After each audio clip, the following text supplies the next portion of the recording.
শিক্ষা সাগরে আসছে এসে এখন থেকে বাঘ কাটা বাঘ। ও এটাকে আমার নাম দিয়েছে বাঘ কাটা। আমরা সে জঙ্গল দিয়ে একটা কুমির আছে সেই কুমির দেখতে যাচ্ছি। তারপর কয়গুলো আমরা খালি গাছ গাছ চারিপাশে সব কিন্তু সেই জঙ্গলটা ক্যাপচার হবে জঙ্গলের দিকে ওয়াও সেই তাতে বোঝো না তুই গাছ রকম বাঘ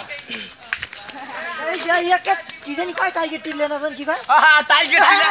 টাইগার টিলে গুলো পাইছি তুই ক্যামেরা ঘুরে ভাই টাইগার টিলে সে টাইগার টিলের সামনে খাড়াই গিয়া আর গোল ওই যে আমাদের সঙ্গে আছে না নিচে কট করে সেই ওই একটা আর একটা পাইলে তুমি বাইরে তো তখন ইনভেস্ট হয়েছিল এটা বিদেশি অনেক বিদেশি ক্লাস খাই করতে যাই সুন্দর গেছে এই এই জাতি তুমি যে চান্স পাইছো আমাকে ছবি উঠে নিয়ে তোমার ফোনে এই যে মাছ ধরে উঠতে কই এক মিনিট মেরে তো রুখে দে হেরা কই সব গেছে আলহামদুলিল্লাহ